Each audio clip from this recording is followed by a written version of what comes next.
conservative electric field and Faraday's law with Lenz law आज के topic है। तो सबसे पहले हमने क्या देखा कि एक रिंग रखा हुआ है ऐसे जगह पर जहां मैग्नेटिक फील्ड उसके बीच से गुजर रहा है और वो टाइम वेरिंग है, B equals to B not T square. तो रिंग से गुजरने वाले फ्लक्स बदल रहे हैं तो जरूर उसमें फैराडे लॉ से ईएमएफ आएगा और लेंज लॉ उसका डायरेक्शन बताएगा। तो सारे बच्चे इसका डायरेक्शन बताओ इंड्यूस्ड करंट का रिंग में। तो इनवर्ड वाले लाइन बढ़ रहे हैं, क्लॉकवाइज। तो इनवर्ड वाले मैग्नेटिक लाइन बढ़ रहे हैं, उनको काउंटर करेगा, अपोज करेगा, मींस आउटवर्ड डेवलप करेगा मैग्नेटिक फील्ड लाइन। तो यदि इंड्यूस्ड करंट को आप देखना चाहते हो तो यहाँ सबसे पहला आइडिया तो ये देखो कि चूंकि तुमने पहले से देखे ये जो बढ़ रहे हैं बी इंक्रीजिंग, तो जो इंड्यूस्ड करंट होगा, जो इंड्यूस्ड करंट होगा उस इंड्यूस्ड करंट के कारण जो मैग्नेटिक फील्ड होना चाहिए वो क्या होना चाहिए, आउटवर्ड, जो उसको अपोज करे। तो आई इंड्यूस्ड का डायरेक्शन क्या हो गया, एंटी क्लॉकवाइज। अब बारी आता है ये सोचने की कि करंट होगा कितना। तो आई इंड्यूस्ड होगा ईएमएफ इंड्यूस्ड बाय आर। अब परेशानी इस बात को लेके आ रहा है कि आखिर आप लोग इंड्यूस्ड ईएमएफ कैसे निकालेंगे। तो ध्यान से देखिए, फ्लक्स जो होगा वो लिखते थे बी डॉट ए, तो बी हमें तो दिख रहा है बी नॉट टी स्क्वायर पूरे रीजन में, और एरिया दिख रहा है पाई आर स्क्वायर, और दोनों एक ही डायरेक्शन हमने मान लिया नॉर्मल के लॉ, तो कॉस जीरो डॉट में। तो ये अपने पास आ रहा है B not pi R square T square, और जब हम D phi by D T कहते हैं तो ये हो जाएगा twice pi B not R square into T. और ये यदि इंड्यूस्ड ईएमएफ हमने मान लिया, यही हो गया इंड्यूस्ड ईएमएफ। तो अब हम करंट कैसे देखें, तो करंट के लिए हमारे पास आइडिया आ गया आई इंड्यूस्ड के लिए ईएमएफ बाई आर, ईएमएफ हो गया 2 pi R square B not T by resistance of the loop R. ये हमारे पास आंसर आ गया। डायरेक्शन हमने पहले लेंज लॉ से देख लिया। अब अलग ये सोचना शुरू करो कि आखिर आज तक आपने जो पढ़ा था कि यदि चार्ज मूव करता है तो उस पे फोर्स लगता है, और ये आइडिया यूज किया आपने मोशनल ईएमएफ के वक्त, और तब आपने कहा कि यदि रॉड को किसी मैग्नेटिक फील्ड में मूव करते हैं इस तरह कि मैग्नेटिक लाइन टूटते दिखे तो रॉड के एंड के बीच पोटेंशियल डिफरेंस डेवलप हो जाएगा, और यदि पोटेंशियल डिफरेंस डेवलप हो जाएगा तो उस पोटेंशियल डिफरेंस के कारण वहां लूप यदि कहीं कंप्लीट होता है तो उसमें करंट दिख सकता है हमें। रॉड जो है बैटरी जैसा बिहेव करता है, ये कहानी आप पका चुके ऑलरेडी। लेकिन वहां पर क्यू वी क्रॉस बी देखा आपने। मुझे ये सोचना है कि आखिर ये जो फैराडे ने कहा और हमने मान लिया, तो ये जो रिंग है इस रिंग के फ्री इलेक्ट्रॉन आखिर इतने अच्छे बच्चे की तरह करंट कैसे बना दिए, क्योंकि हम तो ये जानते हैं कि करंट बनता था कब, जब कोई बैटरी होती थी जो रॉड के टर्मिनल पे पोटेंशियल डिफरेंस क्रिएट करता था, वायर के टर्मिनल के बीच पोटेंशियल डिफरेंस क्रिएट करता था। हाई से लो पोटेंशियल चार्ज अब खुद मूव करती थी और लो से हाई पर पॉजिटिव चार्ज को ले जाने का काम बैटरी करता था अपना एनर्जी कंज्यूम करके। यहां पर कोई बैटरी नहीं दिख रहा, तो आखिर इलेक्ट्रॉन अच्छे बच्चे की तरह चक्कर कैसे लगाने लगे। तो आप कहोगे कि सर मैग्नेटिक फील्ड के कारण फोर्स लगा, लेकिन अब ये बताओ इलेक्ट्रॉन पे मैग्नेटिक फोर्स अभी कैसे एक खास डायरेक्शन में होगा, क्योंकि इलेक्ट्रॉन जो होंगे जब करंट नहीं था, जब ये रॉड ये वायर मेटालिक रखा हुआ था मैग्नेटिक फील्ड में, तो वो जो सारे इलेक्ट्रॉन थे वो तो रैपिड एंड रैंडम मोशन में थे।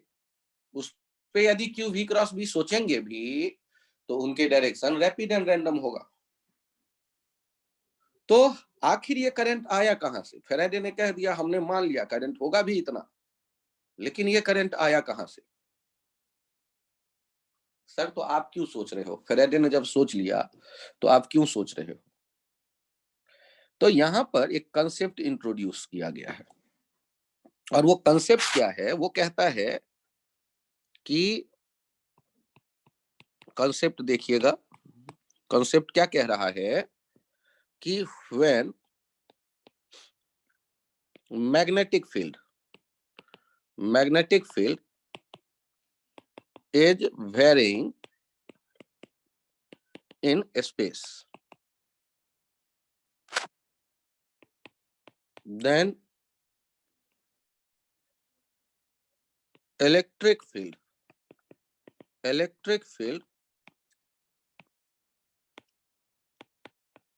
induced in that space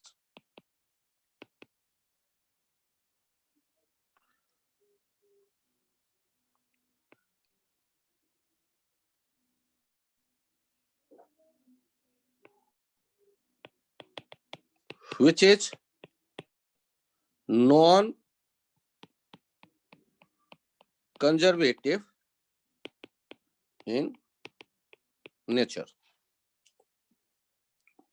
अब आपके मन में विचार आएगा कि मैग्नेटिक फील्ड यदि वेरी करता है तो इलेक्ट्रिक फील्ड आया,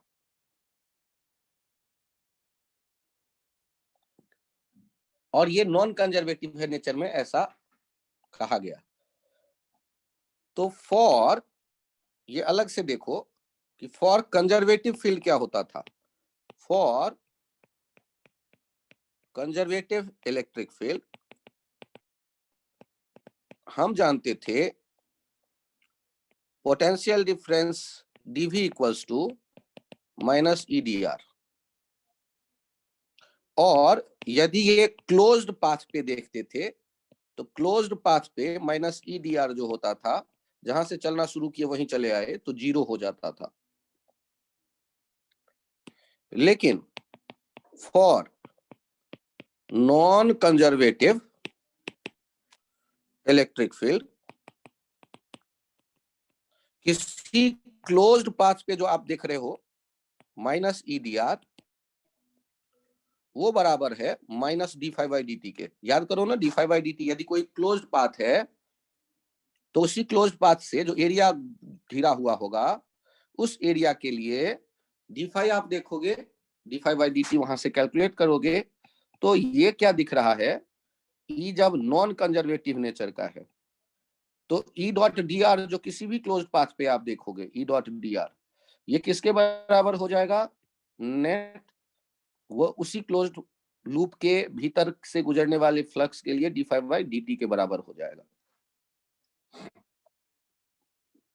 तो आप ये याद कैसे रखेंगे? तो याद करो, क्लोज्ड पाथ पे E.dr dV देता था, पोटेंशियल डिफरेंस जो 0 होता था, क्योंकि V इनिशियल V फाइनल एक ही जैसा है, तो V initial minus V final 0।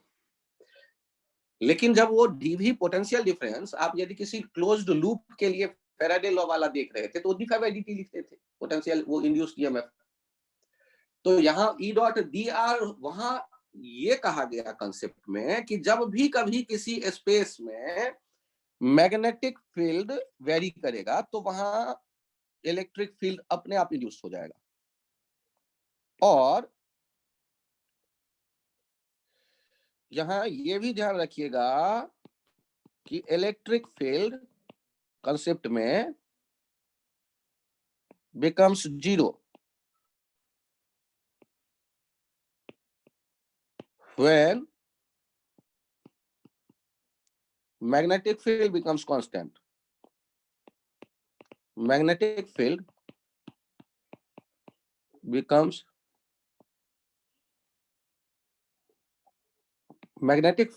constant।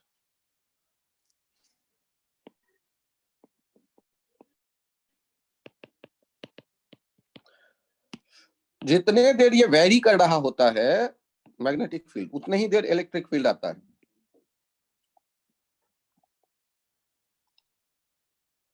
और इस इलेक्ट्रिक फील्ड का जो फील्ड लाइंस होंगे उनके बारे में एक इंपॉर्टेंट पॉइंट कहा गया है, उसे भी ध्यान दो ना।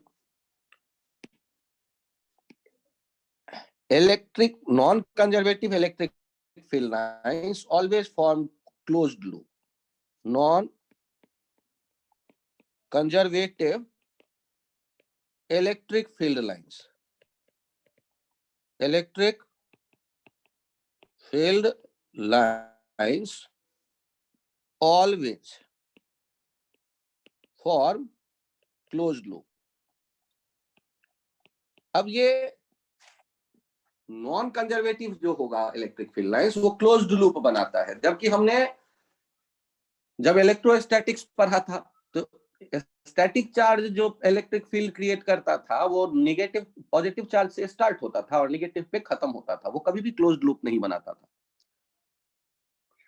तो स्टैटिक चार्ज जो फील्ड बनाता है वो कंजर्वेटिव नेचर का है,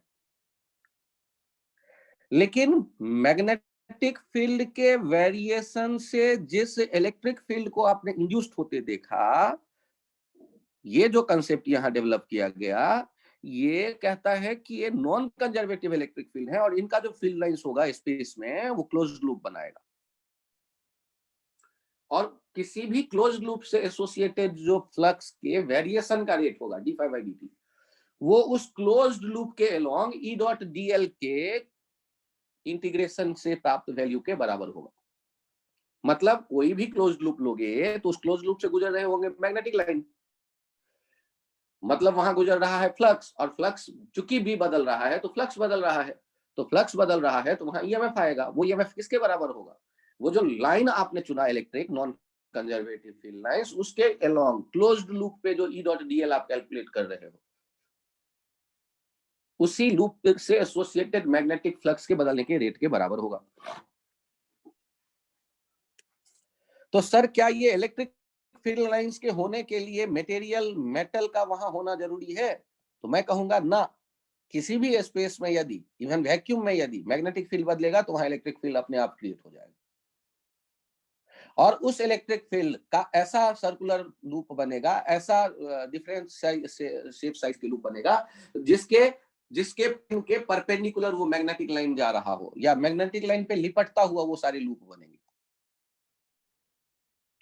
और उस लूप के बनने पर आप ये सोचो कि यदि वहां मेटालिक रिंग हो, मेटालिक लूप हो वायर का, तो उस लूप में भी उस नॉन कंजर्वेटिव इलेक्ट्रिक फील्ड के प्रभाव के कारण वहां के जो इलेक्ट्रॉन होंगे वो ड्रिफ्ट होने लगते हैं और वहां करंट मिलता है हमें। तो ये जो करंट आ रहा है रुके हुए वायर में मैग्नेटिक फील्ड में रखे होने पर मैग्नेटिक फील्ड के वेरिएशन के कारण ये नॉन कंजर्वेटिव इलेक्ट्रिक फील्ड उस स्पेस में जो आया उसके कारण ये करंट आ रहा है।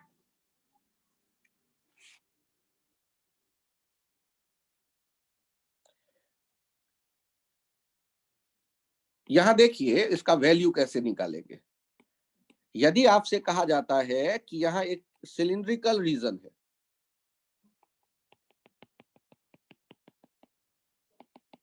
और इस सिलिंड्रिकल रीजन में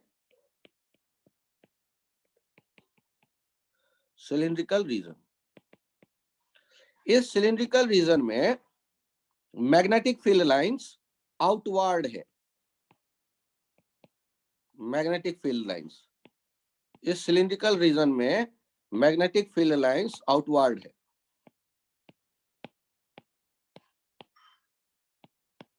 और ये जो बी का वैल्यू है वो लिखा हुआ है बी नॉट टी। इसका मतलब ये वेरिएबल नेचर का तो दिख ही रहा है, यहां कोई मेटल वेटल नहीं है, कोई मेटेलिक रिंग नहीं है। और ये कितने डिस्टेंस तक दिख रहा है आपको? तो ये केवल और केवल ए डिस्टेंस तक दिख रहा है मैग्नेटिक फील्ड, और यदि आप इससे बाहर आ जाते हैं आर ग्रेटर देन ए तो यहां मैग्नेटिक फील्ड 0 होता है। आपसे कहा गया इस एग्जांपल में find value of non conservative electric field, value of non conservative electric field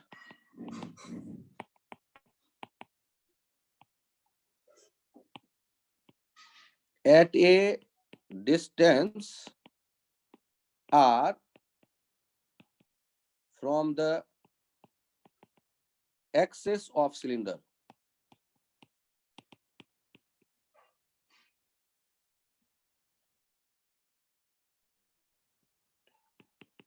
Cylindrical region. While first r is less than a and second r is greater than a. आपको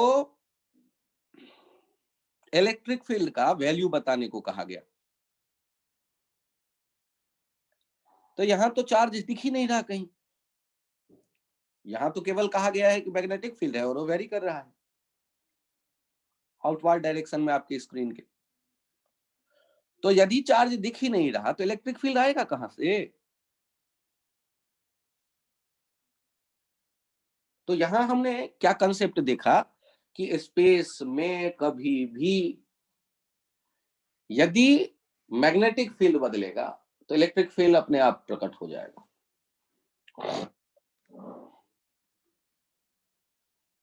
और यदि इलेक्ट्रिक फील्ड अपने आप प्रकट हो जाएगा तो उसका वैल्यू भी देखने का कोई तरीका होगा। तो हम लोगों ने क्या सोचा कि यदि कोई लूप हम देखेंगे तो उस लूप के अलोंग ई डॉट डीएल जो होगा क्लोज्ड, चूंकि ई नॉन कंजर्वेटिव है, E dot DL closed loop पे जीरो नहीं आएगा। वो किसके बराबर हो जाएगा? उस लूप से एसोसिएटेड जो फ्लक्स होगा उस flux D phi by D T के बराबर। मतलब ईएमएफ जो है एक फैराडे लॉ वाला देखेंगे और एक ई डॉट डीएल देखेंगे और उनको बराबर कर देंगे किसी भी चूजन लूप के लिए। चूंकि सिमेट्रिकल आप देख रहे हैं मैग्नेटिक फील्ड लाइंस,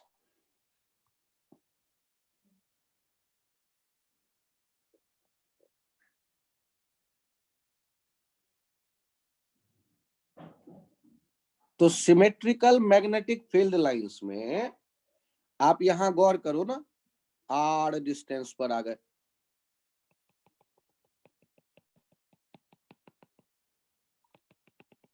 और यहां पर हमने नॉन कंजर्वेटिव इलेक्ट्रिक फील्ड सोचा तो बाद में पहले ये बताओ, यदि यहाँ ये ब्लैक कलर वाला रिंग होता तो उसमें करंट का डायरेक्शन कैसा होता? Clockwise.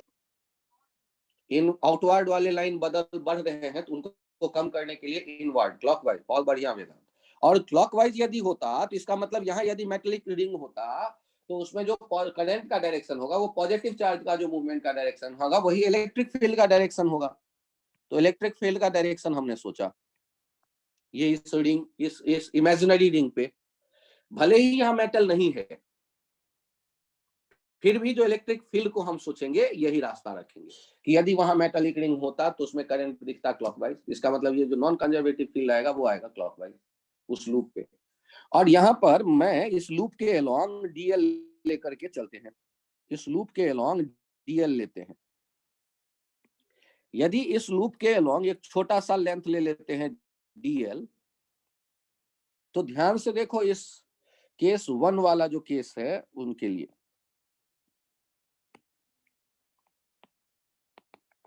Case 1 r is less than A, तो हमने जाना कि E non conservative dot DL ये किसके बराबर होने वाला है?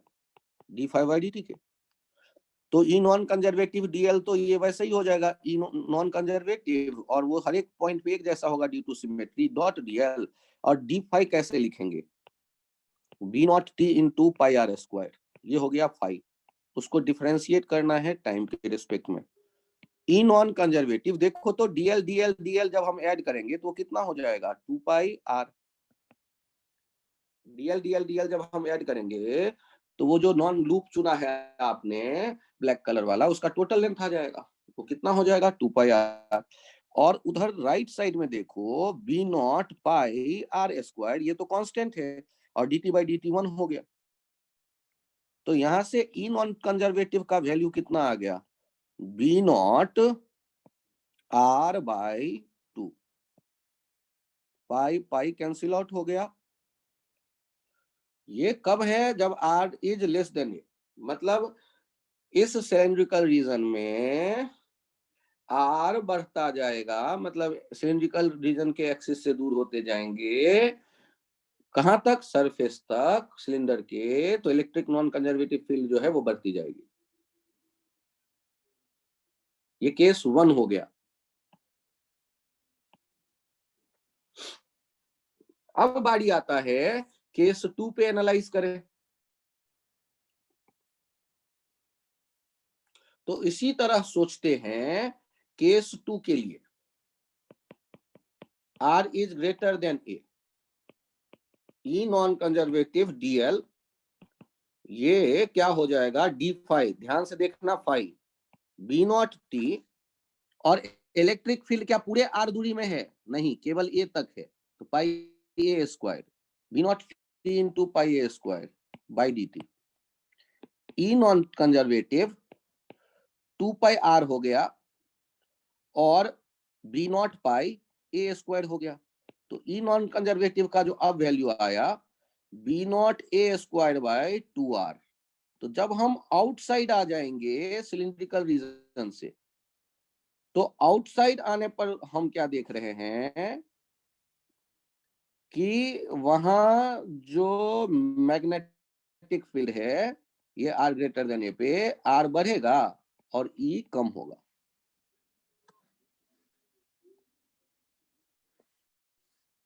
सर आप जब बाहर आए तो dl 2 पाई r कैसे हो गया?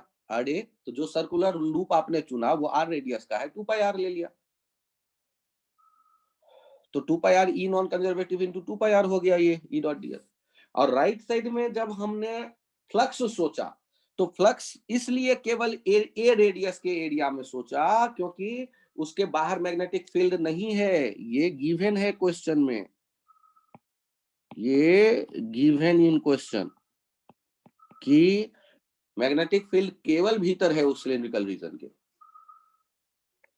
तो बाहर मैग्नेटिक फील्ड नहीं था, तो फ्लक्स जो बदल रहा है वो फ्लक्स तो बदल रहा है केवल ए रेडियस के एरिया में ना, लेकिन आर यदि ए से बड़ा भी है तो उस लूप में भी हम देखेंगे कि ये जो ए रेडियस वाला लूप है, एरिया है, उस लूप के भीतर आ रहा है, तो उस पे फ्लक्स बदलने के कारण ये बाहर भी हम मैग्नेटिक फील्ड लाइंस देखेंगे जनरेट होता।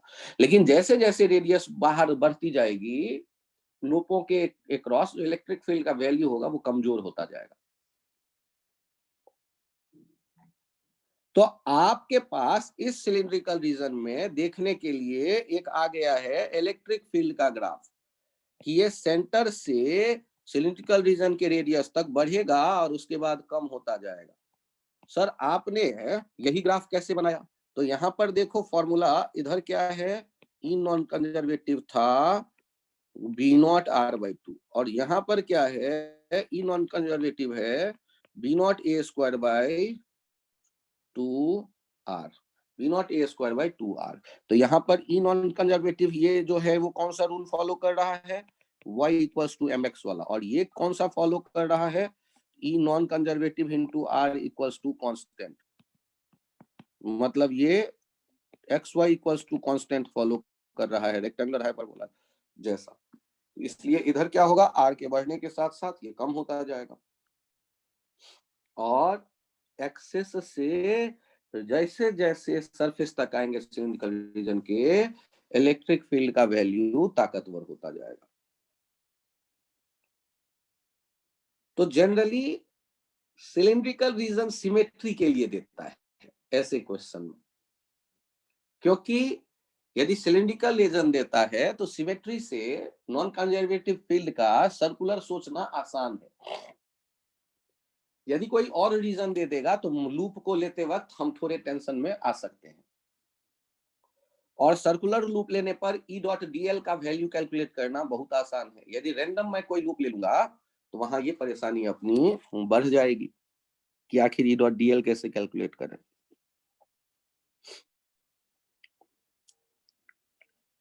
इस जगह एक पॉइंट जो पूछा जाता है इसी क्वेश्चन में कि जो सर्कुलर रीजन आपने देखे इस रीजन में बी का वैल्यू देखा जो आउटवर्ड था ए रेडियस तक में, और ये सिलिंड्रिकल रीजन, और बी का वैल्यू था बी नॉट टी, और आपसे कह दिया गया कि यदि यहाँ आर डिस्टेंस पर एक चार्ज रखा हुआ है प्लस क्यू, तो इस प्लस क्यू के जैसे ही मैग्नेटिक फील्ड बदलना शुरू होगा तो प्लस क्यू पे जो फोर्स का डायरेक्शन होगा वो किधर होगा।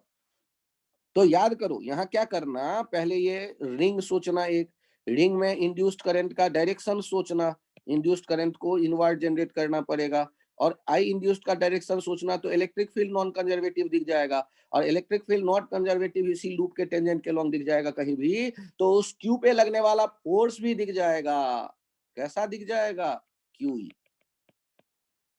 तो नॉन कंजर्वेटिव फील्ड यदि आपने पता कर लिया है B naught by B not R by two, तो B not R by two को मल्टीप्लाई कर देना क्यू से, फोर्स निकल करके चला आएगा उस क्यू पे लगने वाला, उसको यदि मास से डिवाइड कर देते हो, उस पार्टिकल के मास से डिवाइड कर देते हो, तो वहां एक्सलेशन पता चल जाएगा आपको, यदि मास से डिवाइड कर देते हो तो। सर ये तो बड़ा कॉम्प्लिकेटेड हो गया। अरे काहे का कॉम्प्लिकेटेड यार?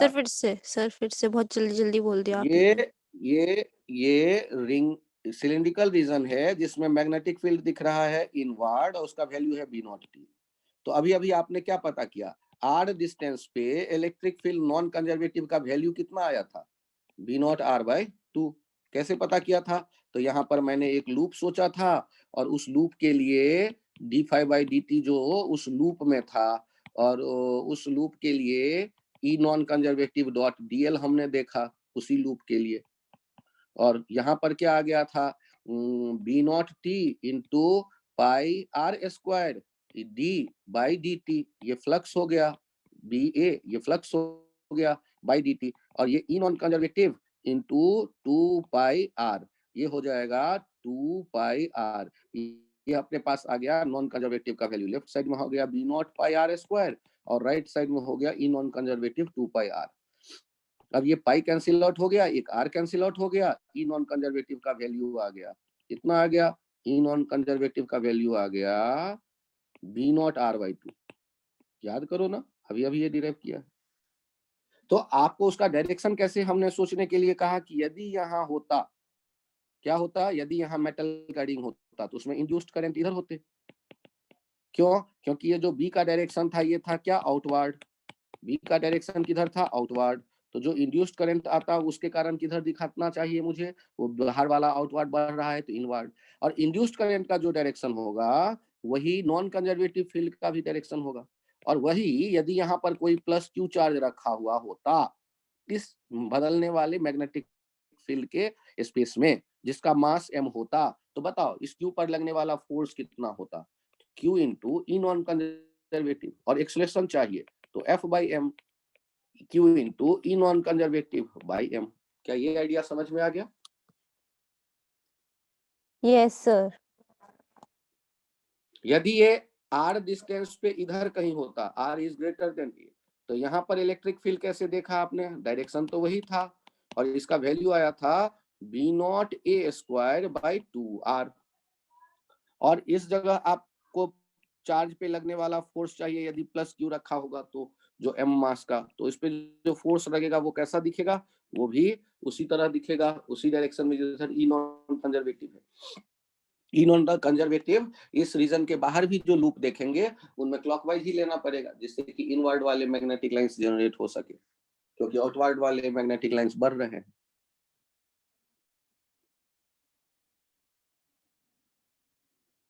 यहाँ याद करिए, इसी के लिए हमने ग्राफ बनाया है। फिर से एक बार मैं बता दूं कि सिलिंड्रिकल रीजन में यदि बदल रहे हैं इलेक्ट्रिक फील्ड लाइंस, तो ये कुछ ऐसा कर्व बना रहा होता है। मैग्नेटिक फील्ड लाइंस बदल रहे होते हैं तो उससे जो इंड्यूस्ड इलेक्ट्रिक फील्ड होता है नॉन कंजर्वेटिव, उनका ग्राफ यहाँ पर याद करिए, ये आर और ये ई नॉन कंजर्वेटिव, उनका जो वैल्यू होता है सरफेस तक आते आते बढ़ता है, E non conservative proportional to R, और उसके बाद क्या हो जाता है? इन non conservative proportional to 1 by R. कब? जब आर ग्रेटर देन ए। कब? जब आर लेस देन। एक इनवर्सली प्रोपोर्शनल होने के कारण रेक्टेंगुलर हाइपरबोला का भाई, और डायरेक्टली प्रोपोर्शनल होने के कारण स्ट्रेट लाइन। तो ग्राफ भी हमारे समझ में आ जाए तो अच्छी बात।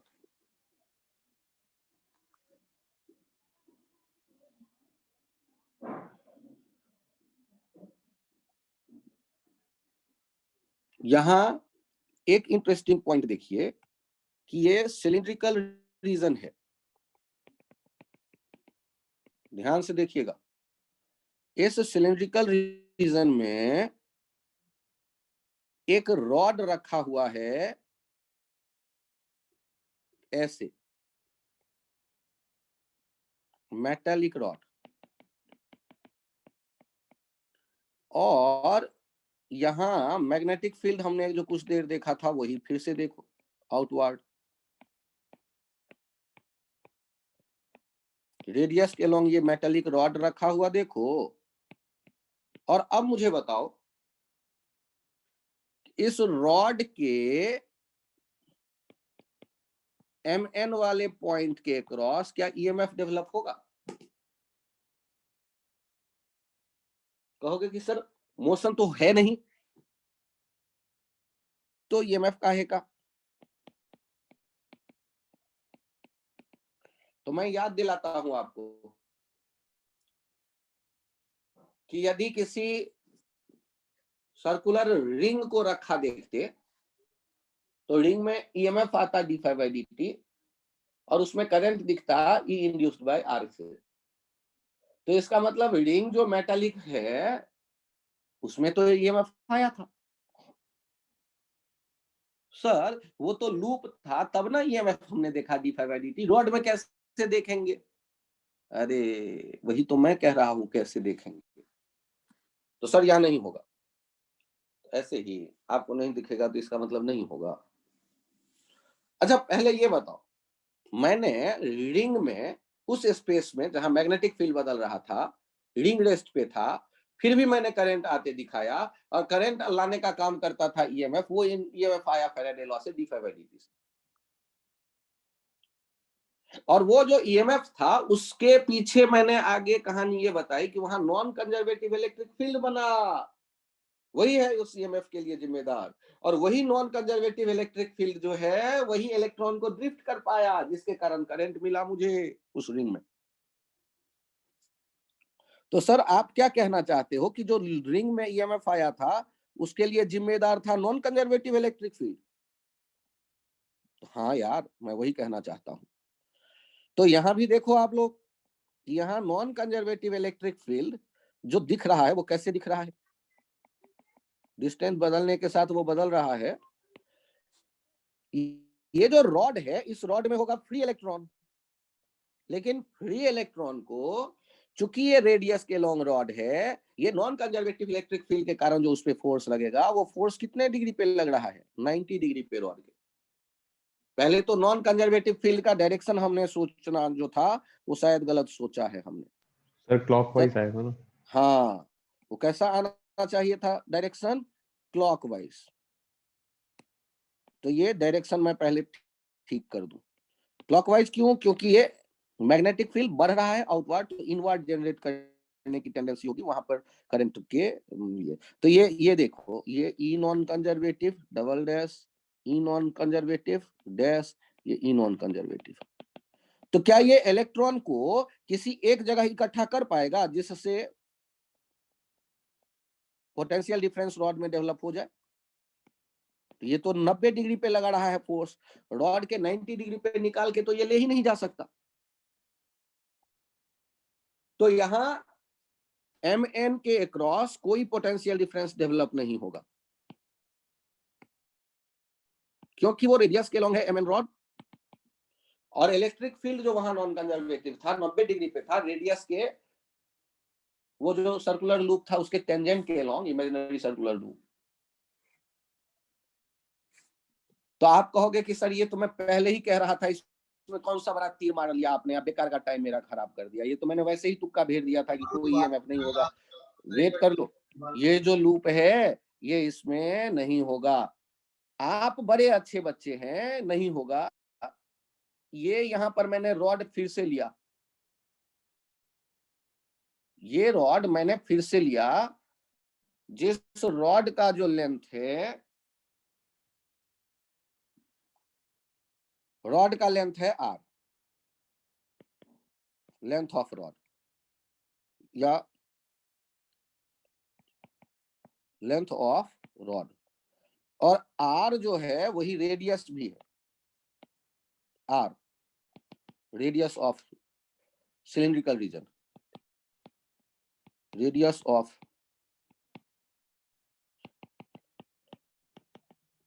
Cylindrical region having b equals to b naught t outward।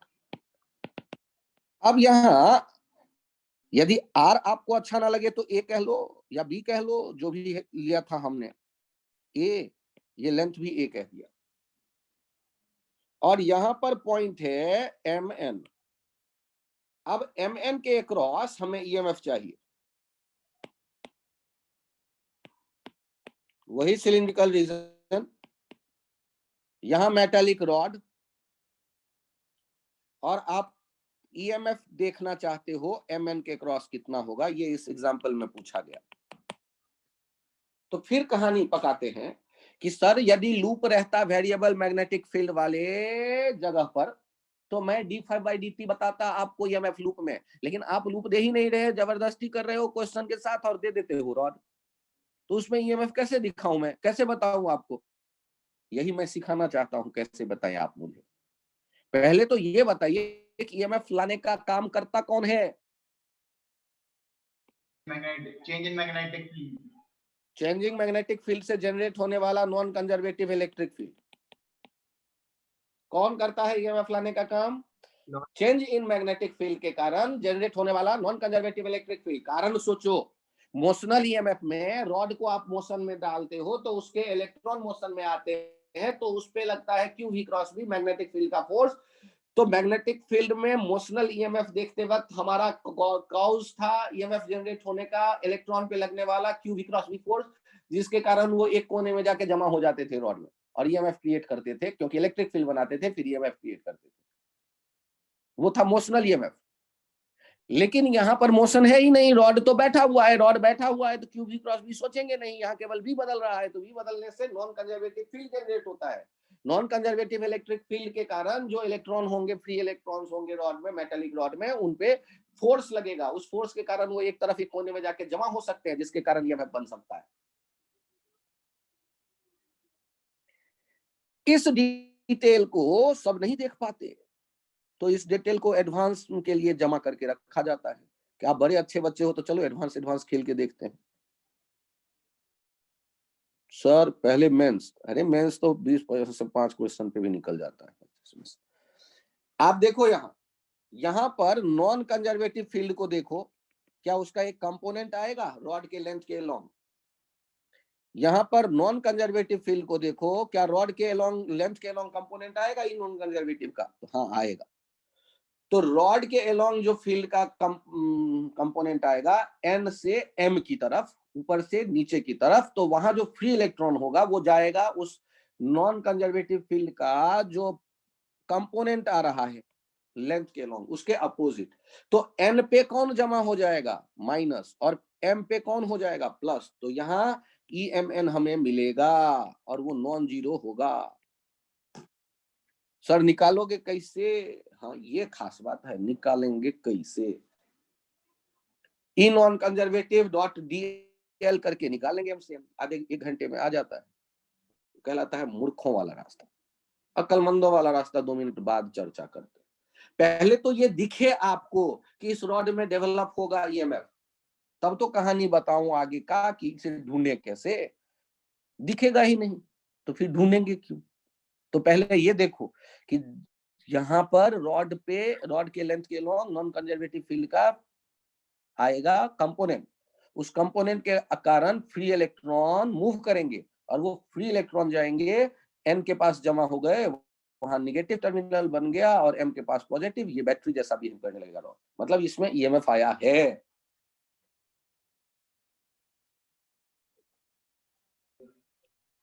Positive negative potential बता देना सर। mn पे जो पोटेंशियल प्लस माइनस कैसे आ?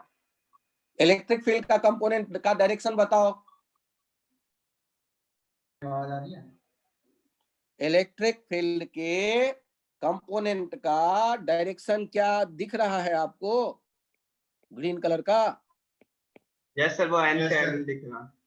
तो इलेक्ट्रिक फील्ड किधर से किधर है? सर एन से एन एम। से एम। तो इलेक्ट्रॉन किधर जाएगा? अपोजिट सर, उसके अपोजिट। इलेक्ट्रॉन कहाँ जमा होगा? अच्छा ओके सर, ओके हो गया। तो जहां इलेक्ट्रॉन जमा हुआ वहां नेगेटिव टर्मिनल।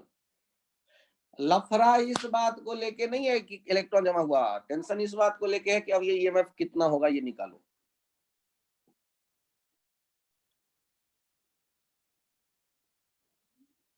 ध्यान से देखिए, आपने जब ये कहा ना कि सर्कुलर रीजन में मैग्नेटिक फील्ड बदल रहा था और आपने एक मेटल का रॉड रख दिया,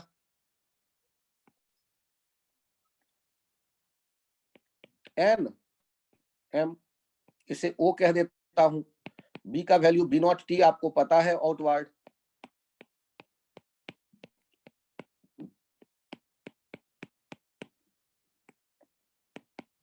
अब मुझे बताओ, यदि मैं ई ओ एम एन लूप की बात करूं तो क्या वो लिखना आता है आपको? D phi by D T. Phi कैसे लिखोगे? B into area by D T. B कितना? B not T by D T. और एरिया कितना? √3/4 एक स्क्वायर। अरे इक्विलेटरल ट्रायंगल का area √3/4 side square. B not √3/4 A square. आपको लूप का ईएमएफ पता चल गया, और ओ एम एन लूप का जो ईएमएफ होगा उसको 3 टुकड़े में देखो, O M plus M N plus N O. और मुझे ये बताओ, रेडियस के अलोंग है ओ एम, तो उसमें ईएमएफ 0, क्योंकि नॉन कंजर्वेटिव फील्ड उसके लेंथ के परपेंडिकुलर है। और एनओ के अक्रॉस भी 0। तो लूप वाला जो दिखा आपको, कितना दिखा था? B not √3/4 A square. ये किसके बराबर कर दोगे? एम एन के ईएमएफ के बराबर कर दोगे।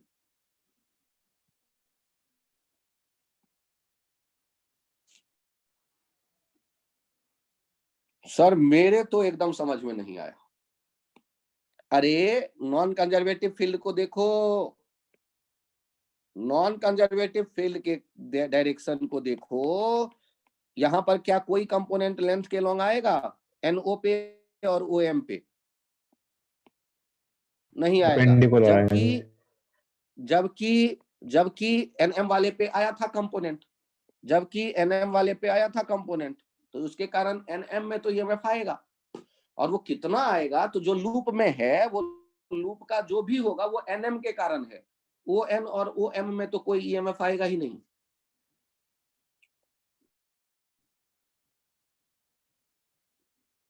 तो अब आप यदि केवल रॉड एम एन रखा देखते तो वो पता भी चल गया आपको कि यदि केवल रॉड एम एन है तब भी उसमें वही ईएमएफ है जो इस लूप में था, क्योंकि लूप में जो भी ईएमएफ डेवलप हो रहा था वो इस एम एन के कारण ही है, क्योंकि ओ एन एन ओ और एम ओ एम में तो परपेंडिकुलर होने के कारण कोई जनरेट हो ही नहीं सकता है। तो ये इमेजिनरी लाइन लेके पहले लूप कंप्लीट कर लेंगे और लूप के बारे में सोचेंगे कि ये 3 लेंथ हो गए, इन तीनों लेंथ का जो है ईएमएफ वो कितना है, तो ये लूप का डी, और उसमें 2 के 0 है, तो जो भी होगा वो किसके लिए होगा? एनएम के कारण होगा। तो एनएम का आपको ईएमएफ पता चल गया। सर ये आज सुबह सुबह मंगल ग्रह के कंसेप्ट बताने में लगे हुए हो, गलत बात है। जिनके समझ में आया वो हैंड राइज करो पहले।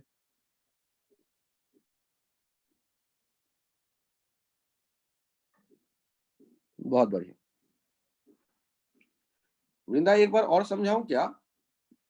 सर एक बार और। पहले मुझे ये बताइए, ओ एम वाले रॉड में कितना होगा ईएमएफ?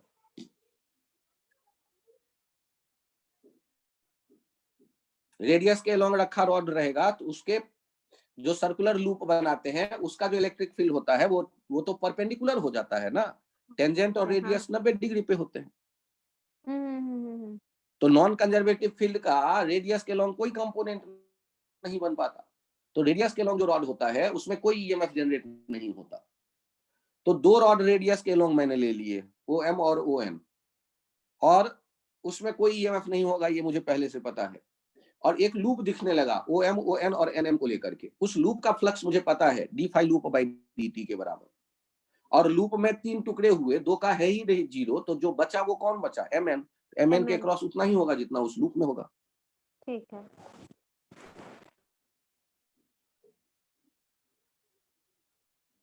रचित, क्या मैं समझाऊं एक बार और? नहीं सर, अब आ गया समझ में। सर बस 1 मिनट लिखने देना। हाँ सर हो गया, आ गया सर। बहुत बढ़िया, बहुत बढ़िया। Yes sir.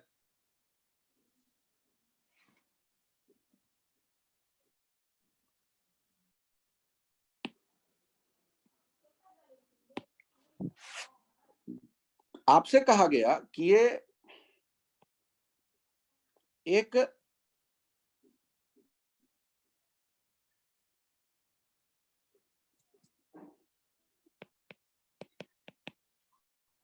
तीन रॉड से बना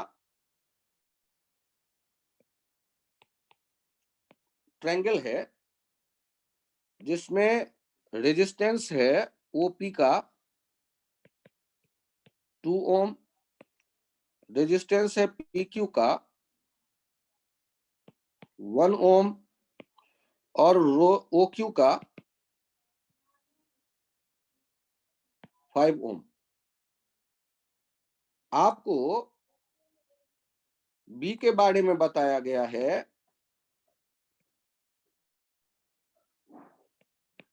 28 T²। इनवर्ड दिख ही रहा है। आपसे पूछा गया कि यदि इनके साइड के सबके लेंथ एक जैसे है,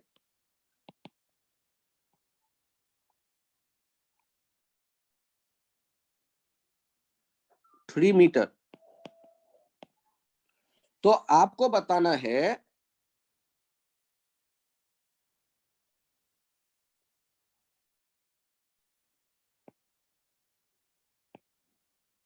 VP माइनस VO कितना होगा, पोटेंशियल डिफरेंस P और O के बीच कितना होगा।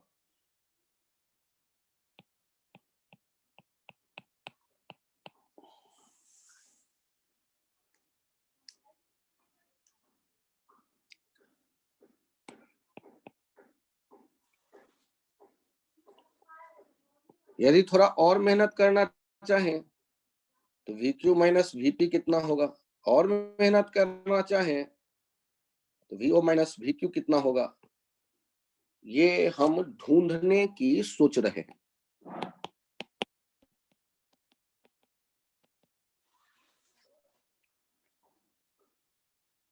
तो एक इंटरेस्टिंग पॉइंट देखिए कि जब हम EMF लूप के लिए देखते हैं तो हम जानते हैं d phi loop by dt। एक काम करो, ये B का वैल्यू T पे ही डिपेंड रहने दो, तो न्यूमेरिक वैल्यू देखना आसान होगा क्योंकि टाइम हट जाएगा, नहीं तो फिर किसी टाइम पे पूछा जाएगा ये value. d phi loop by dt दिया गया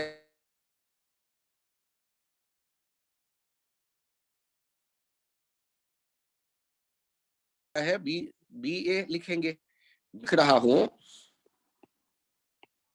28T और एरिया लिखेंगे √3/4 L²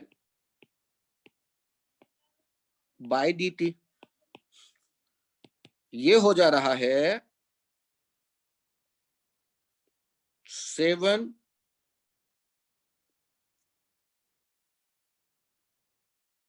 dt बाई dt 1 हो गया, 4 7 28 √3 × 3² 63√3 आ गया। हमारे पास ये लूप का ईएमएफ। और ध्यान से देखिएगा, ये ईएमएफ है। आप एक बैटरी के लिए पोटेंशियल डिफरेंस कैसे लिखते थे? E minus I are. Current का डायरेक्शन कैसा होगा इंड्यूस्ड का? क्लॉकवाइज या anti clockwise? Anti clockwise.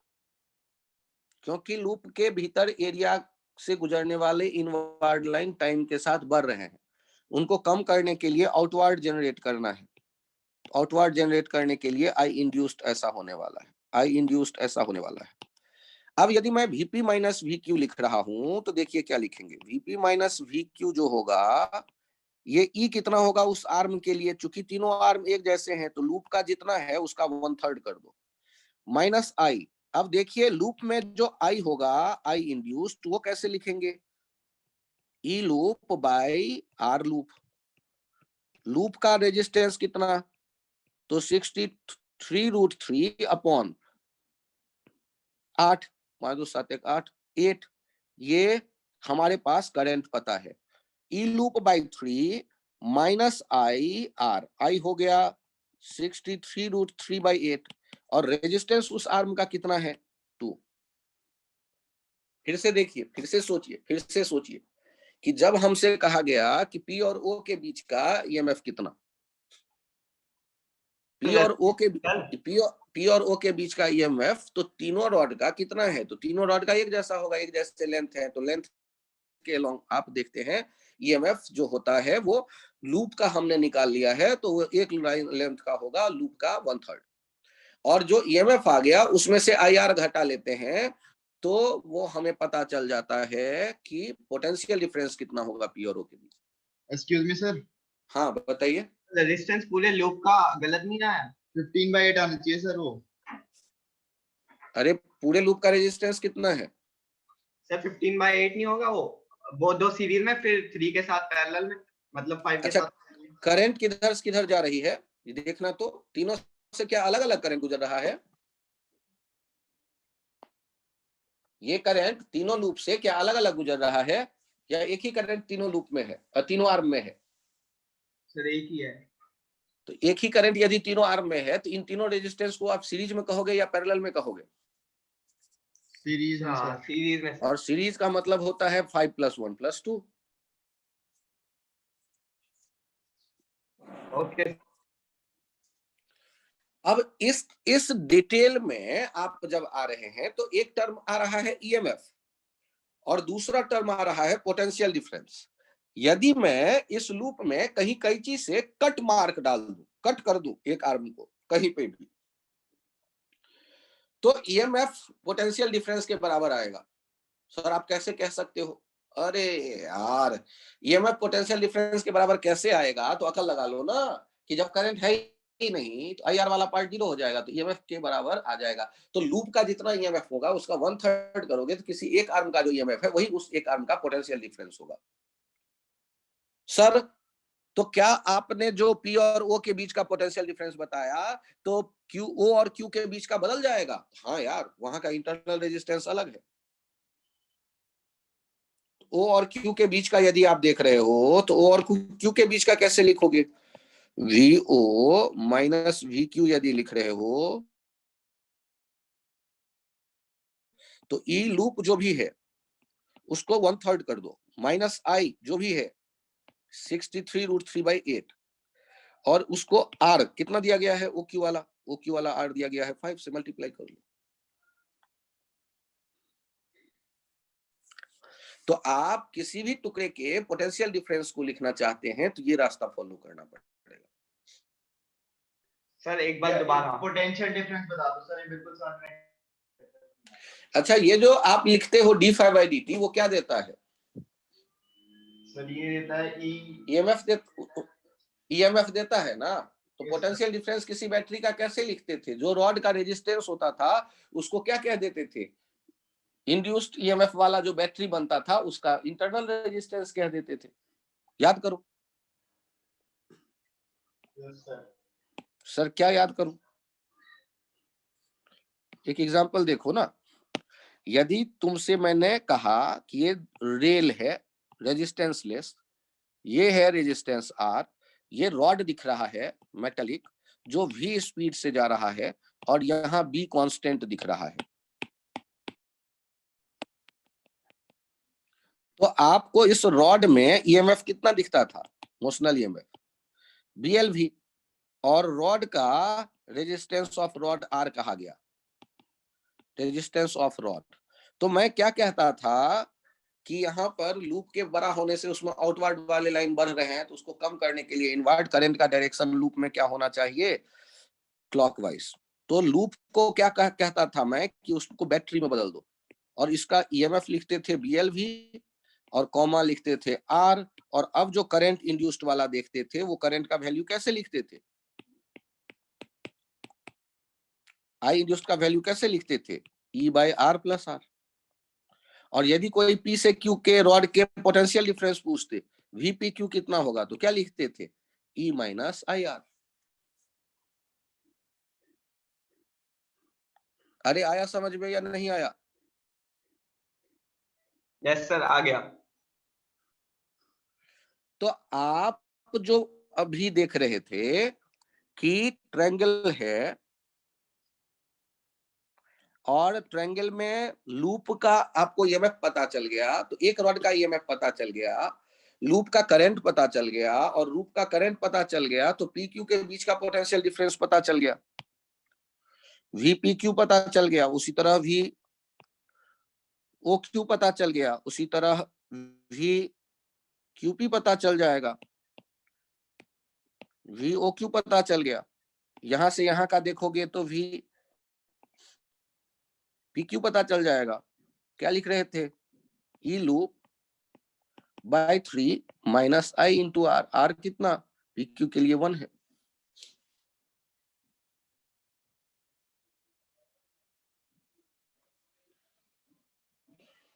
Sir एक बार 3 बता दो सर, 3 बाकी सब तो सामने आ गया। क्या बता दूं? E लूप बाय 3 कैसे आया? सर ये 3 बता दो सर, 3 का सामने नहीं आया। आपने लूप के लिए क्या यूज किया है? EMF E.dl, यही ना? तो सिमेट्री के कारण E.dl जो एक आर्म में आएगा वही दूसरे आर्म में आएगा, वही तीसरे आर्म में आएगा। तो पूरे लूप का कितना आया था? तो पूरे लूप का जितना भी आया था EMF, तो यदि एक आर्म के लिए देखेंगे तो क्या होना चाहिए? जो टोटल लूप में हमें मिला उसका 1/3।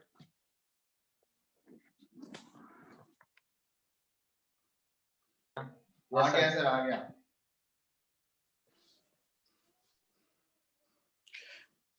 और बाय चांस ये लेंथ में कुछ अलग आता तो वो लेंथ के रेशियो में बांट देते ई लूप को।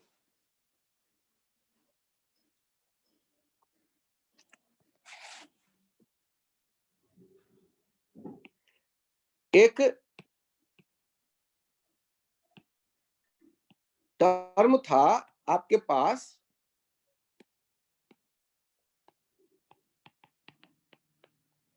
मोशनल ईएमएफ, और एक टर्म है आपके पास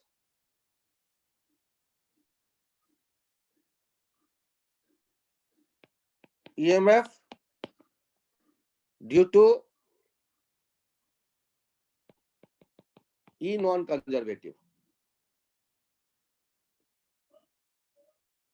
यहां सोच करके जवाब देना।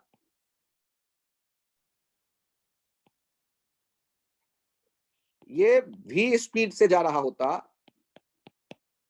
जहां मैग्नेटिक फील्ड है B, तो यहां कौन सा ईएमएफ जनरेट होता?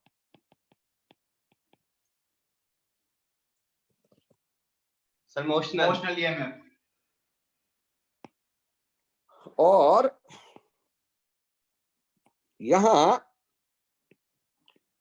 रॉड जो है इज एट रेस्ट और बी का वैल्यू बी नॉट टी है। सर अभी तो non due conservative। To non conservative electric field. और सबसे इंटरेस्टिंग यहां ये मूव भी कर रहा है और B equals to B not T भी है। सर दोनों होंगे इसमें। इसमें दोनों होंगे सर। तो ये जब दोनों आता है ना तो वो एडवांस का क्वेश्चन हो जाता है, क्योंकि नहीं दिखते बच्चों को कि दो अलग अलग चीजें हैं। अच्छा चलो पहले वाले में जाकर देखो और करंट का, इंड्यूस्ड करंट का डायरेक्शन बताओ।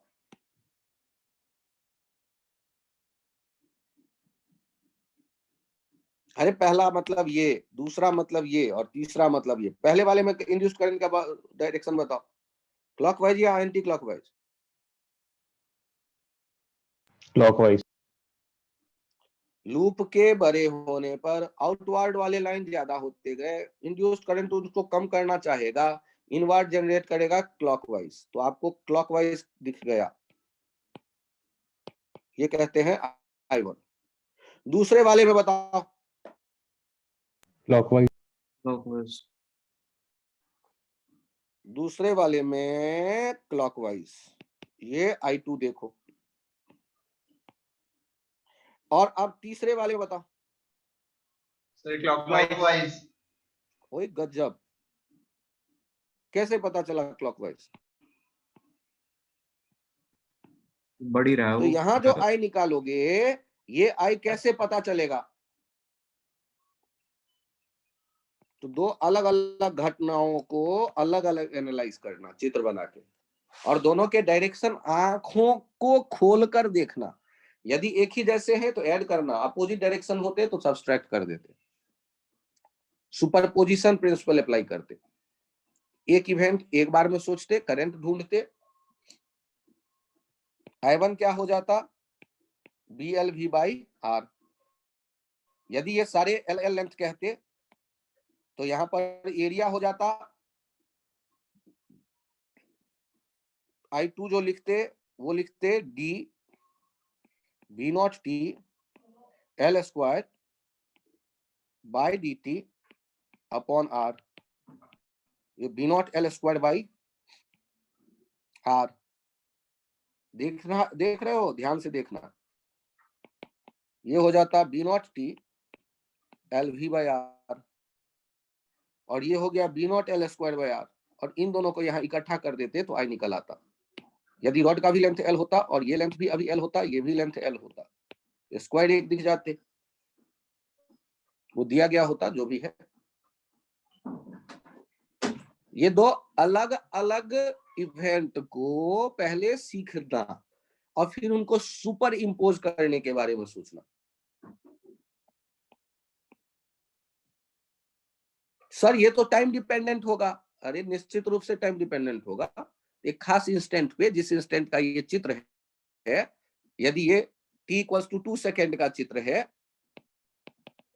t इक्वल्स टू 2 सेकेंड का चित्र है, तो उस समय का देख लो,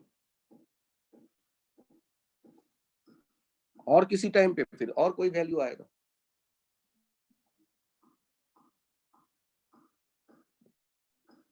सर ये थोड़ा कॉम्प्लिकेटेड है। हाँ, तो मैंने खुद कहा कि ये एडवांस में जाएगा। सर आपने जो कहा कि करंट का डायरेक्शन अपोजिट भी हो सकता है, वो कैसे? सोचो तो, रॉड के मूवमेंट का मैं टेंडेंसी इधर कर दूं तो क्या होगा? लेफ्ट साइड यदि कर दूं तो क्या होगा? तो करंट का जो डायरेक्शन है वो एंटी क्लॉकवाइज जाएगा। I1 वाला हो जाएगा एंटी क्लॉकवाइज, और I2 वाले के बारे में क्या कहोगे? सर वो क्लॉकवाइज ही रहेगा। देखा, फिर हो जाता I1 माइनस I2 या I2 माइनस I1, जो भी डोमिनेट करे, और जो डोमिनेट करता वो डायरेक्शन ले लेते। अब ये डिटेल जल्दबाजी में मेरे दिमाग में ही नहीं रहेगा, और यदि जल्दबाजी में मेरे दिमाग में नहीं रहेगा तो इसका मतलब है एडवांस का क्वेश्चन है। नहीं सर, अरे ऐसा कुछ नहीं है एडवांस या इसमें टफ या आसान। जहां पर लगे ना कि सावधानी हटी और दुर्घटना घटी, वो गया एडवांस में। क्योंकि आपके मेंटल स्टेट जब आप काफी प्रेशर में हैं और उस टाइम पे भी आप सावधानी बरत लेते हैं, इसका मतलब आप बड़े अच्छे इंजीनियर बनने वाले हैं। आईआईटी क्वाफी की तो आवश्यकता है।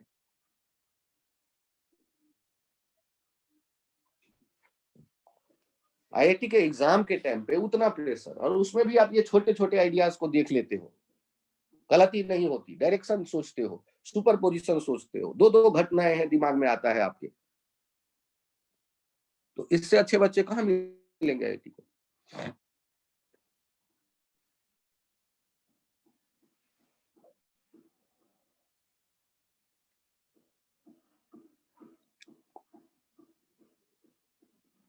तो आपको 2 पॉइंट दिए गए,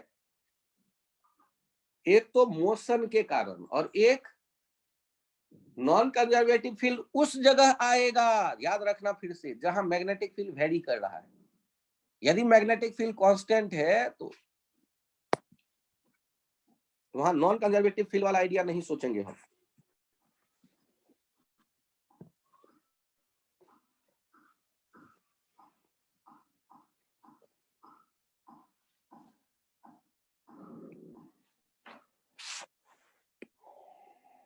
एक स्पेस है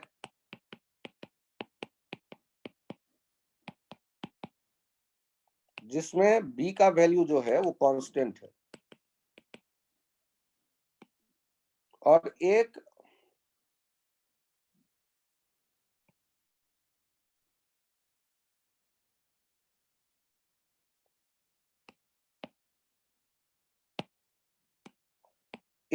मेटल का रिंग है जो लुढ़कते हुए आगे जा रहा है। इसके टॉप पॉइंट और बॉटम पॉइंट के बीच का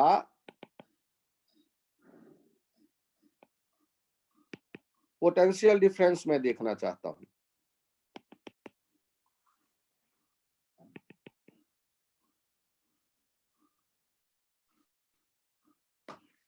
इस रिंग का पोटेंशियल डिफरेंस देखना चाहता हूं।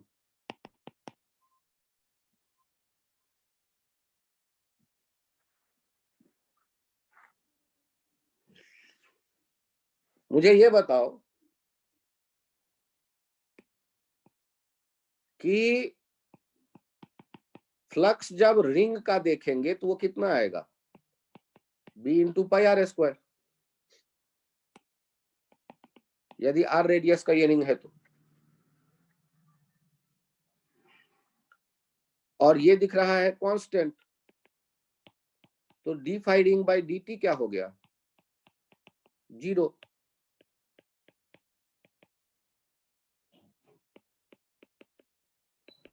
एक काम तो खत्म। इस रिंग में नेट ईएमएफ जो लूप में दिखेगा वो होगा 0।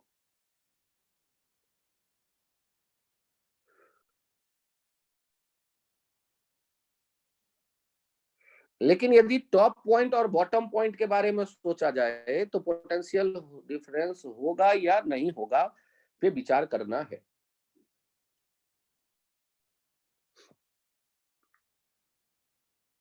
क्या यहां नॉन कंजर्वेटिव फील्ड के आने की कोई उम्मीद करूं? No sir. अब देखो, आधे रिंग के बारे में सोचो।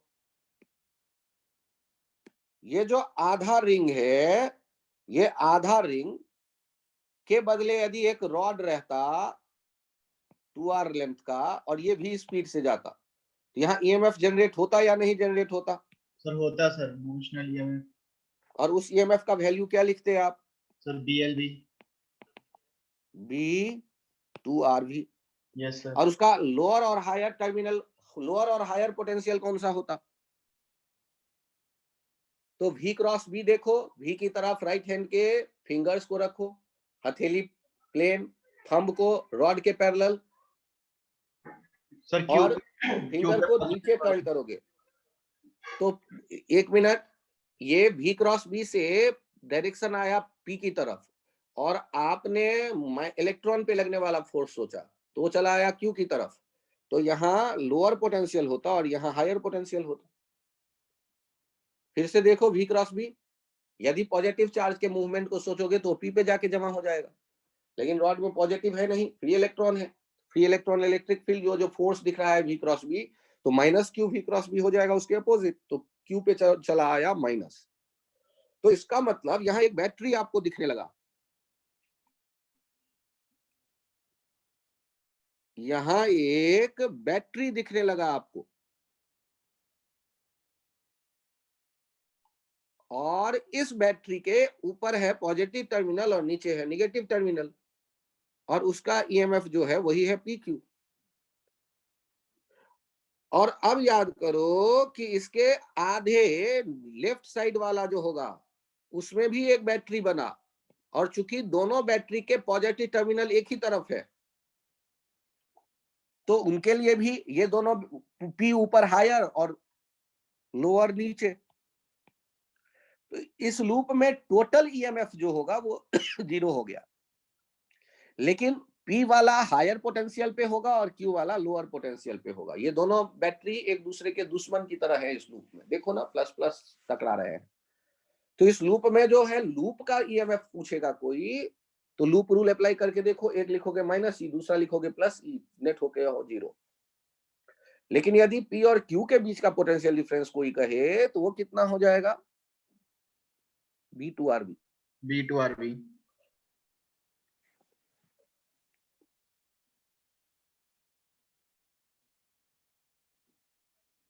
क्या मैं पेज चेंज करूं? Yes sir. मजे थोड़ा और लो। ये एक तुम्हें मैंने कहा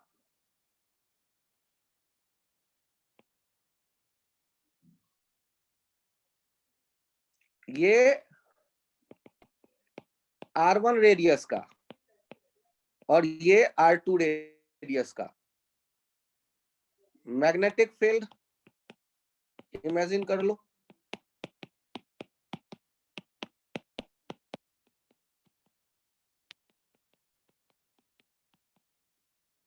V को के बारे में कहा गया कांस्टेंट। ये इधर जा रहा है V स्पीड से और ये इधर जा रहा है V स्पीड से। यहां एक पॉइंट लेते हैं P, ये Q और ये P डैश और ये Q डैश। आपको पोटेंशियल डिफरेंस बताना है P और P डैश के बीच। ओहो, लफड़े हैं। लूप का तो 0 होगा, लेकिन लूप में दो बैटरी होंगे जो एक दूसरे के दुश्मन होंगे, तो नेट ईएमएफ 0 होगा लूप का। लेकिन आर्म में होगा, तो अभी अभी जो आइडिया था उस आइडिया का यूज करें तो इसका आपको दिख जाएगा ईएमएफ दोनों के एक जैसे, B2R1B।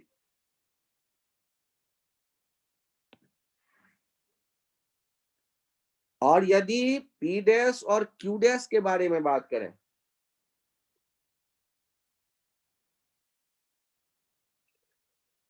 तो P डैश और Q डैश के बारे में यदि देखना शुरू करें तो उनके लिए देखिए V क्रॉस B सर इस बार -Q, नेगेटिव पर होगा और P पॉजिटिव पे। इसमें भी दो बैटरी देखो। इसका जो Q डैश P डैश आया वो आ गया B2R1B, उधर R1 उधर था तो इधर R2 2R2 भी। अब यदि आप जाएंगे P से Q होते हुए और नीचे वाला जो है, नीचे वाले के लिए कहा गया है मेटालिक प्लेट, तो मेटालिक प्लेट तो Q डैश से Q के बीच में तो कोई पोटेंशियल डिफरेंस होगा ही नहीं। VP डैश ये हो जाएगा VP से Q प्लस VQ से Q dash plus VQ dash से P डैश। VP से Q हमने देखा B2R1V, Q से Q डैश 0, क्योंकि मेटल वहां कोई पोटेंशियल ड्रॉप नहीं, एक जैसे सेम पोटेंशियल पे होता है मेटल प्लेट। और ये Q डैश से P डैश जो देख रहे थे वो भी हो गया B2R2V। ये सारे मिलके हो गए वो रिक्वायर्ड पोटेंशियल डिफरेंस जो आप ढूंढना चाहते थे। सर कैसे लिखा सर ये? अब कितने बैटरी दिख रहे हैं P से P डैश तक पहुंचने के रास्ते में? तो P से Q या तो लेफ्ट की तरफ से आओ या राइट की तरफ से आओ, तो पोटेंशियल ड्रॉप मिल गया B2R1 भी। Q से Q डैश तक गए तो कोई पोटेंशियल डिफरेंस नहीं, क्योंकि उसके बारे में कहा गया है मेटालिक प्लेट। और Q डैश से P डैश तक जाओगे, चाहे लेफ्ट आर्म से जाओ या राइट आर्म से जाओ, तो वहां पोटेंशियल ड्रॉप है 2R2V। तो P से Q पर आए तो पोटेंशियल कम हुआ, Q से Q डैश पे एक जैसा है, Q डैश से P डैश पे गए तो और पोटेंशियल कम हुआ। तो P से P डैश के बीच में टोटल पोटेंशियल डिफरेंस कितना हो जाएगा? B2R1V plus B2R2V।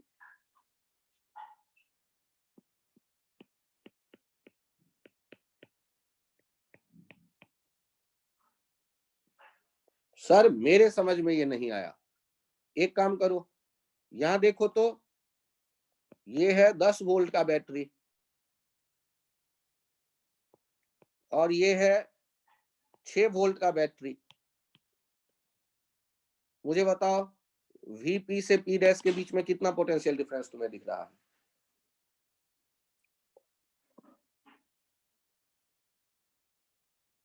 अरे कुछ तो बोलो सर, मैं नहीं जानता। एक काम करो, यहां मान लिया 0 वोल्ट से, सर यहाँ 16 हो गया वोल्ट सर। प्लस 6 वोल्ट, यहाँ हो गया प्लस 6 वोल्ट और यहाँ हो गया प्लस 16 वोल्ट। तो VP P डैश कितना हो गया? 16 माइनस 0 16 वोल्ट। या सीधे सीधे देख लो, VP P डैश 10 और 6 जुड़ के 16 वोल्ट। सर आ गया आपसे समझ। ना इतने जल्दी थोड़े ना आने दूंगा, रुक जाओ। अभी ये 2 बैटरी मैंने लगाए और अब फिर यहाँ मैं 2 बैटरी लगा देता हूं।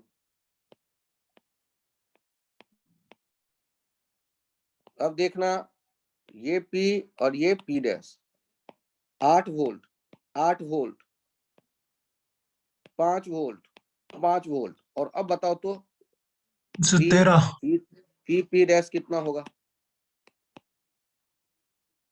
Sir 13 volt sir. तो आप क्या करो, किसी एक जगह ले लो ना, यहाँ 0 वोल्ट मान लिया से सॉल्व करते वक्त, यहाँ 0 तो यहाँ +5, चाहे लेफ्ट से आओ चाहे राइट से आओ, बढ़ाओ 5, यहाँ +5 और फिर यहाँ +13। तो चेक कर लो ना, VP P डैश कितना हो गया? 13 वोल्ट।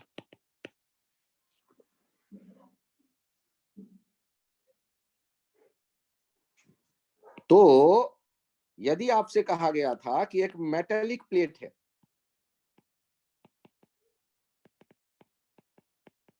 और उस पे 2 रिंग जो हैं वो जा रहे हैं,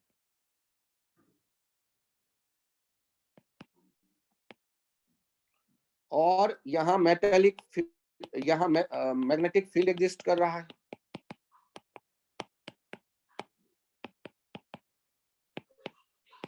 और B का वैल्यू कहा गया है कांस्टेंट, इसका रेडियस R1 इसका रेडियस R2, दोनों के स्पीड एक जैसे।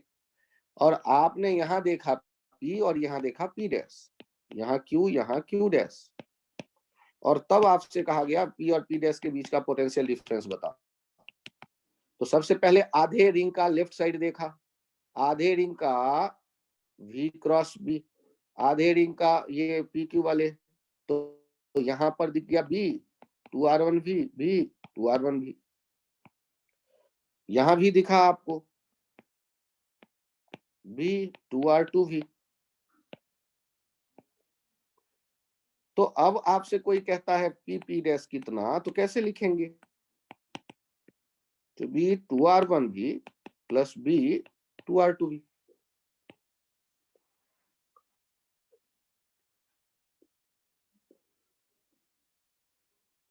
लेकिन यदि लूप को ऐसे चलते देखें तो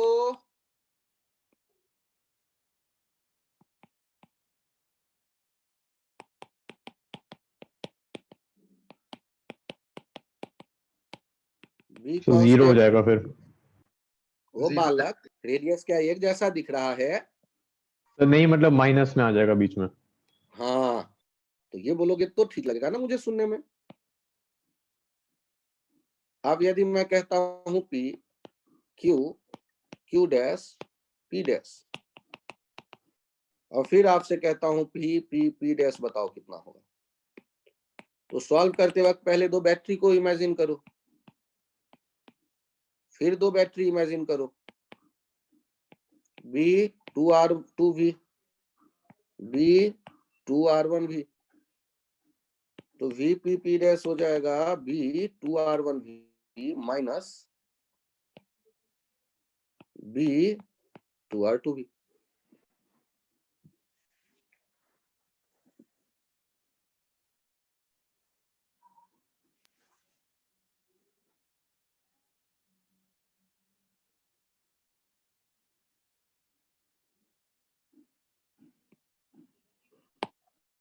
ये देखो,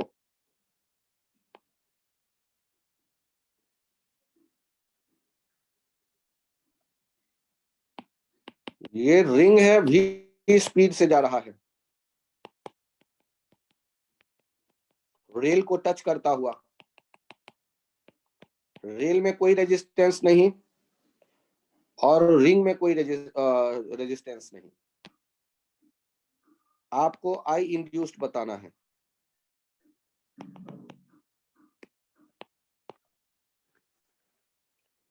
ये रेल के यहाँ जो रिंग है इसका रेडियस स्मॉल r कहा गया, या इसका रेडियस a कह दिया हमने।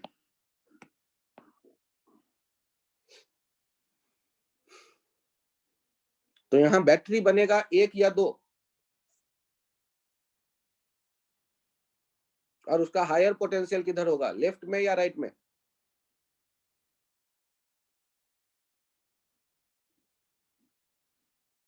ऊपर या नीचे? सर ऊपर सर। ऊपर प्लस और नीचे माइनस। ऊपर प्लस नीचे B माइनस। क्रॉस B, ऊपर प्लस नीचे माइनस, ऊपर प्लस नीचे माइनस, और दोनों का लिख दोगे B 2AB B 2AB। अब यहां पर यदि तुम जीरो कहते हो तो यहां हो जाएगा B 2AB। तो करंट जो ऐसे आएगा उस करंट का वैल्यू क्या हो जाएगा? B 2AB by R। Sir दो बैटरी, अरे तो दो है तो क्या हो जाएगा यार? नहीं सर, आप वो फॉर्मूला बताते थे। अरे कौन सा फॉर्मूला? पैरेलल वाला बता। अरे यहाँ पर ये पैरेलल वाला, जब रेजिस्टेंस के बारे में जब कुछ नहीं कहा गया है, एक ही बैटरी का जितना ईएमएफ है उतना ही जनरेट होता देखोगे इधर से उधर। और दो बैटरी यदि एक 10 वोल्ट एक 5 वोल्ट होता तो 10 वोल्ट वाला ले लेते, एक 20 वोल्ट और एक 25 वोल्ट होता तो डोमिनेट करने वाला 20 वोल्ट ले लेते, जो डोमिनेट करता वो वाला लेके काम चलाता। पैरेलल में ऐसा जब सीन बनता है तो, जब इंटरनल रेजिस्टेंस नहीं कहा गया है तो।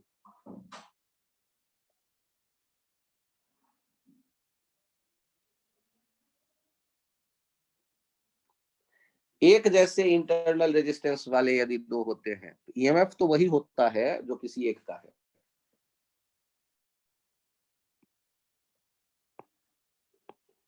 देखो यहां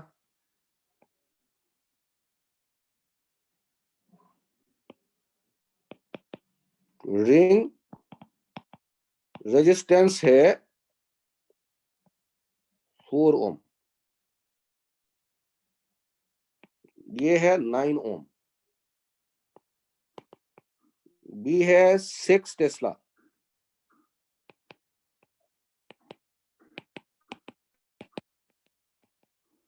रिंग का रेजिस्टेंस दे दिया, ध्यान देना। और रिंग का ये जो रेडियस लेंथ है, रेडियस है, ये है 1 मीटर। आपको करंट बताना है आई इंड्यूस्ड कितना होगा रेजिस्टेंस से गुजरने वाला।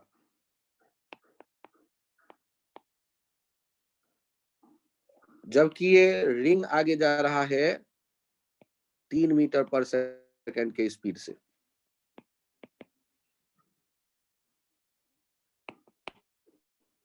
Find I induced, find I induced through 9 ohm. Sir 36/13। तो सबसे पहले आपको क्या दिखना चाहिए? दो बैटरी जिसका ring resistance by 2 internal resistance होगा और ईएमएफ होगा BLV, B2AV, और उसी तरह रिंग रेजिस्टेंस का हाफ ईएमएफ होगा B12V, और इनसे जुड़ा हुआ है ये R। अब क्या है कि जब दो रेजिस्टेंस होंगे तो ये रेजिस्टेंस हो गया 2 ओम और B12V हो जाएगा 6 इंटू 2 इंटू 1 इंटू 3 वोल्ट। तो ये हो जाएगा 36 वोल्ट 2 ओम, और ये भी हो गया 36 वोल्ट 2 ओम, और ये दोनों बैटरी आपस में पैरेलल में है।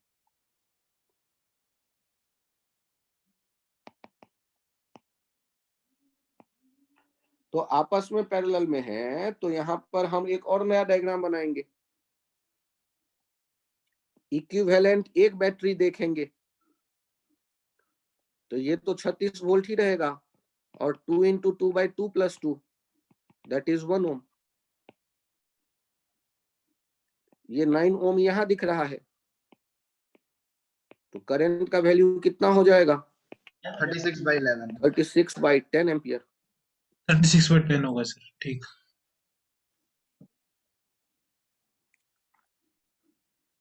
क्या ये छोटे छोटे आइडिया कलेक्ट करना सीख पाए आप? Yes sir.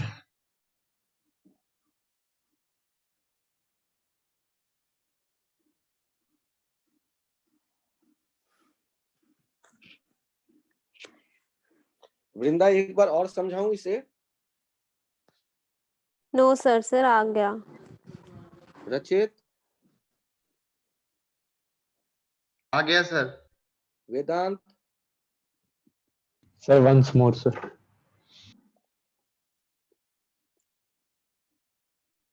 चलो यहां देखो, यदि केवल ये होता 9 ओम और ये रॉड होता 2 मीटर का 3 मीटर पर सेकंड से चलने वाला, और बी का वैल्यू होता 6 टेस्ला, तो करंट बताओ कितना देख रहे होते?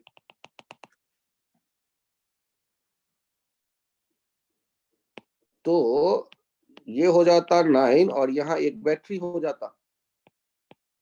इंटरनल रेजिस्टेंस मान लो इसका दिया गया होता 2 ओम, तो ईएमएफ लिखते हम BLV और साथ में ये 2 ओम। BLV ये 36 वोल्ट हो गया और साथ में ये 2 ओम, और करंट का वैल्यू फिर कितना आ जाता? I equals to 36/9 plus 2। यदि रेल पे यहाँ 2 रॉड होते तो 2 रॉड होते और दोनों के 2 ओम रेजिस्टेंस होता, दोनों 2 मीटर के होते और दोनों जा रहा होता 3 मीटर पर सेकंड से, और बी होता 6 टेस्ला, तब करंट कैसे देखते? आपके पास 2 बैटरी बनते दिखता, और इन दोनों का ER एक जैसा है। इनका जब पैरेलल बनाते हैं तो ये E तो वही रह जाएगा और R हो जाएगा R/2, पैरेलल में एक जैसे 2 बैटरी होने पर। क्या ये आइडिया याद है यस सर। वेदांत? Yes, sir. 36 वोल्ट 1 ओम हो गया 2/2 से, और ये 9 ओम है करंट आई कितना हो जाएगा 36/9 प्लस 1 एम्पियर। अब आ तुम गया कहोगे समझ। सर इसका मेरे क्वेश्चन से क्या लेना देना, तो यहाँ रिंग था और रिंग को मूव करते तुम देख रहे थे, तो वही तो कन्वर्ट हो गया था। 2 रॉड देख रहे थे आप, दोनों आर्म के बदले, रिंग के 2 टुकड़ों के बदले, 2 सेमी रिंग के बदले। हाँ सर हो गया।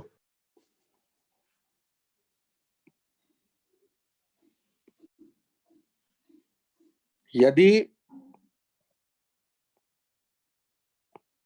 V है 6 टेस्ला, रॉड है 2 मीटर, ये इधर जा रहा है 4 मीटर पर सेकेंड से, और ये रॉड भी 2 मीटर का है, ये जा रहा है 8 मीटर पर सेकेंड से। ये 3 ओम का रॉड है, ये 6 ओम का रॉड है, और ये 12 ओम है। आपको बताने के लिए कहा गया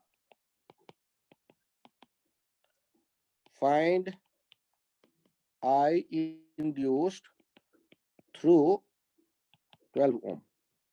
आराम से कैलकुलेट करिए, जल्दबाजी मत करिएगा।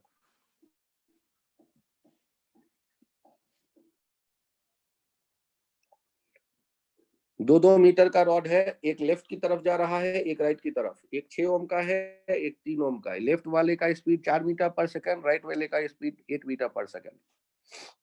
मैग्नेटिक फील्ड वहां जो है कांस्टेंट है 6 टेस्ला, और रेल को जोड़ा गया है 12 ओम के रेजिस्टेंस से। रेल रेजिस्टेंस रेल का कोई रेजिस्टेंस नहीं है।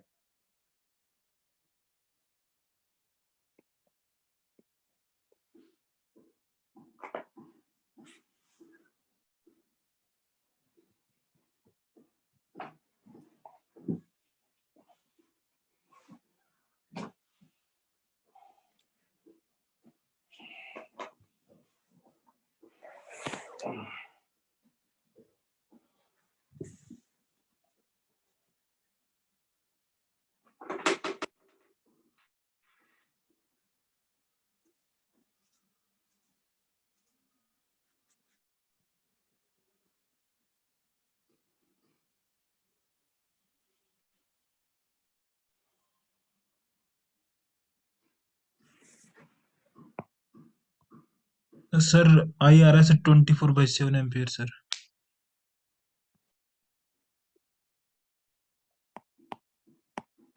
48/12 प्लस 2,